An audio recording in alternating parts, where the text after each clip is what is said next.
प्रभु यीशु मसीह के मधुर नाम में आप सबों को नमस्कार। आप सबों का हमारा साप्ताहिक आत्मिक मनन नंबर 6 में हार्दिक स्वागत।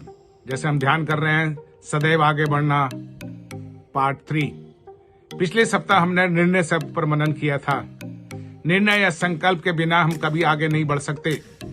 आज हम 3 बिंदुओं पर ध्यान करेंगे। पहला भक्ति, दूसरा संयम और अनुशासित जीवन, निर्देशन और सही मार्ग दिशा।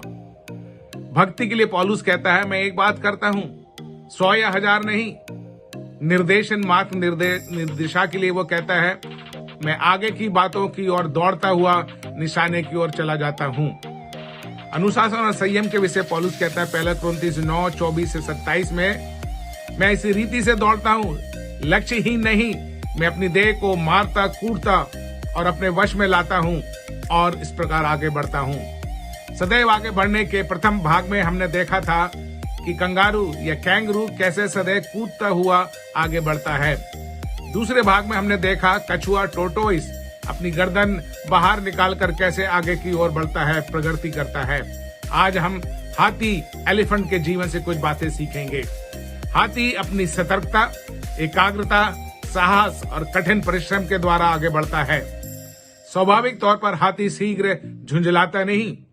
हाथी जब अपना दिमाग किसी कार्य में लगाता है तो बिना किसी संकोच के अपने कार्य को पूर्ण करने के लिए वे पूरी तौर पर समर्पित रहता है।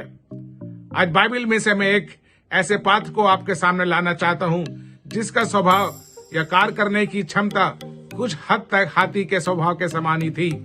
उस व्यक्ति का नाम है जोसेफ। उत्पत्ति की पुस्तक में यूसुफ के विषय लिखा है, उसने एक स्वप्न देखा। बाइबल यह भी बताती है कि उसने एक दूसरा स्वप्न देखा। हमारे सपनों को साकार बनाने के लिए हमें कई संघर्षों, समस्या और अड़चनों का सामना करना पड़ता है। सपनों को साकार करने की यात्रा यूसुफ के लिए कोई आसान यात्रा नहीं थी, पर यूसुफ अपने निर्णय में दृढ़ रहा। यूसुफ का जीवन अनुशासित और संयम पूर्ण था। यूसुफ के पास आगे बढ़ने के लिए परमेश्वर द्वारा निर्धारित मार्ग, दिशा और निर्देशन था। यूसुफ के भाइयों ने उसे अंधकार से भरे हुए एक गड्ढे में डाला। बाद में गड्ढे से निकालकर यूसुफ को व्यापारियों के हाथ में बेच डाला।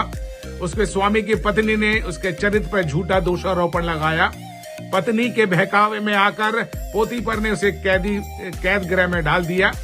कैद खाने में उसको 2 नए मित्र मिले जो बाद में यूसुफ को भूल गए, पर अपने निर्णय, संकल्प, एकाग्रता, सतर्कता और अनुशासित जीवन के कारण वह समस्याओं का सामना करते हुए दिन प्रतिदिन आगे बढ़ता हुआ मिस्र देश के सबसे ऊंचे पद पर पदोन्नत हुआ।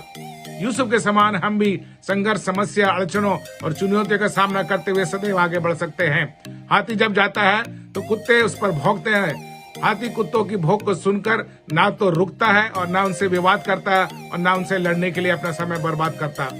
कुत्तों का काम है भौंकना। कुत्तों को भौंकने दो, आप आगे बढ़ते जाओ। थोड़े समय के बाद कुत्ते भौंकना बंद कर देगा।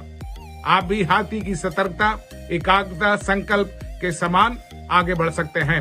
प्रति पल, प्रति क्षण, प्रति सप्ताह, प्रति साल हमें विकास करते हुए आगे बढ़ना है। जब तक हम अपने अंतिम गंतव्य स्थान तक ना पहुंचे तब तक सदैव आगे बढ़ते रहे।